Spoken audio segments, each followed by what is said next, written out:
I just had this crazy dream last night that I figured would be commentary worthy, so get your popcorn ready, and this might be a part 2, you never know, it depends on how long I get in this potentially part 1, so make sure to hit the like button and stay tuned.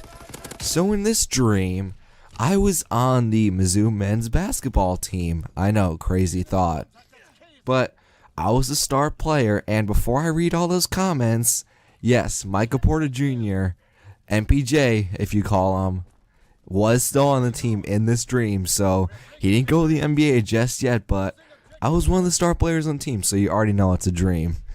But anyways, it was a home game, a home opener versus Kansas, KU, the Kansas Jayhawks, which that's already an intriguing story for all you Mizzou fans out there. But anyways, it was the home opener. I was a player, so was MPJ, and, we had a little chemistry going. We would, play 2K. We would have 2K tournaments, and, I would beat him because, in the dream, I was like the god at 2K. But anyways, me and MPJ and, friends, Jordan Burnett was sadly gone. Cassius Robertson was also gone, but, I was having a lot of fun on the team and everything, and Konzo Martin is the legendary god that he is in real life. So, alright, I'm doing enough talking. Let's just get to the dream. So, we were playing Kansas in the home opener, and it went down to the wire, and Jeremiah Tillman got, called for fouls that weren't fouls. You know how it is, and, Mizzou neighborhoods. But it goes down to the wire with 30 seconds to go. Kansas is up 65-60 with 30 seconds to go, and Kansas has the ball. They miss a free throw, and then they miss the second free throw, and then we get the ball. We quickly run up the court. I dish it off to MPJ. He hits a quick three-pointer. It's quickly 65-63. So we have the momentum, and it looks like we're going to win this game and everything. So after MPJ made it, the Missouri in the student section was going absolutely ballistic. It was insane. Oh my god, that environment was insane. But anyways, after MPJ hit the three, we quickly, after Kansas inbounded the ball, we immediately fouled them to intentionally foul to hopefully they'll miss another free throw. They can choke and we can, win the game or anything. That's how basketball works. It's fundamentals. So the guy made the first free throw, so it was a 3-point game, and then missed the second.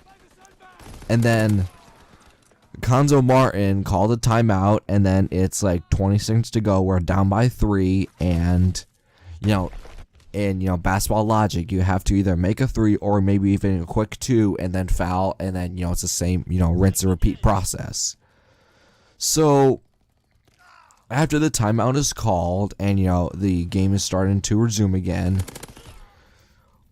we quickly get the ball inbounded, and I can't exactly what happened. I think I dished off to MPJ or Tillman, or the ball got stolen somehow. I don't know if he tripped or the refs were, cheesing or whatever, I don't know, but somehow we turned the ball over with 10 seconds to go, and then, it's in Kansas, territory, with 10 seconds to go, we're down, it looks like the game's over, but oh no, it's a miracle. But what happened was, after the ball is turned over and Kansas inbounds the ball, they go to the free throw line, and they miraculously miss both free throws. And in logic, that still means that we're down by 3, and there's like 7 seconds to go, and then you still have a chance to, pull something off, but, like, it has to be, like, out of the rabbit hat or something. Like, you have to be insanely lucky to pull something like this off. This is like some March Madness, luck to it.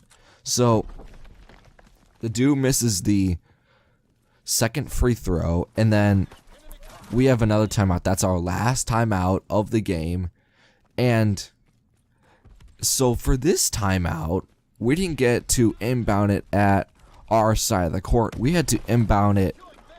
So we basically had to go full court for this comeback with 7 seconds to go.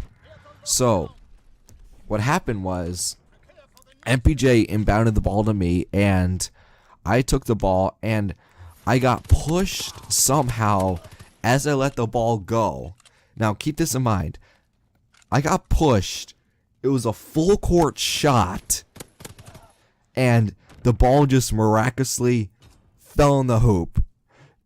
Like, it was insane. I could not believe it. The Kantamari could not believe it. MPJ could not believe it. The student section could not believe it. Like, it was the most insane shot I've ever seen and hit, like, in my life. And now remember, it was still a 4-point game, and I still have to hit the free throw, and I do, and I send it into overtime. And then in overtime, we were able to hold off the game until the last minute. We commit a few turnovers, a few bad fouls. Kansas hits a few free throws. They're up by 2 with 3 seconds to go. But then the full court thing happens again, and I somehow got the game to go overtime and hit the game winner to beat Kansas in the home opener. Now what happened afterwards is the interesting story, and that's going to be the whole basis of the story. So I hit the game winner against Kansas. The game's over, you know, we're all celebrating everything, like, it was so hype. Now remember, it was the full court, and if you guys are at all aware of how the Mizzou Arena is structured, I shot it at the section to like where the student section is and where the cheerleader section is. Put the 2 to 2 together, you know what I mean? So after the shot went in, I looked over too, you know, a few of the cheerleaders I thought, you know, looked good and everything. I was like, hey, you know, call me and everything, blah, blah. Oh, God. And I'll get to the story later, but yeah, that I motioned that and they seemed to understand. Oh, my God. Imagine if that worked in real life. But anyways, after, you know, the celebration's over and, you know, I'm after, you know, signing autographs and, you know, me and the fans and everything at Mizzou Arena, the cheerleaders that I motioned came over to me, handed me their numbers, and some things happened afterwards that I'm not going to get into. But if you put, you know, 2 to 2 together, you know what I'm putting down.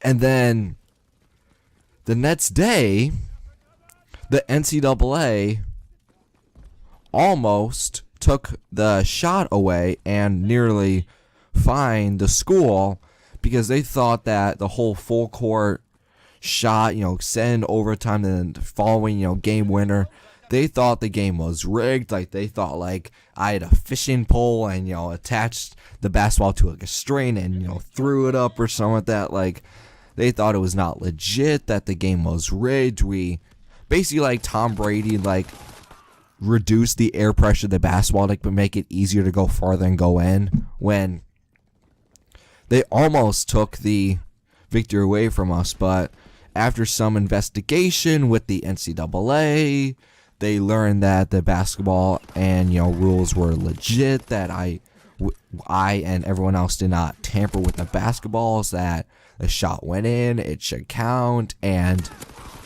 yeah, we almost lost the victory because of some NCAA rulings and regulations. So how crazy is that? You hear that NCAA athletes should not be paid, and that's the main story, but they almost took the victory away after some tampering with the basketball. Now, what do you to say about that? And then that's when I woke up.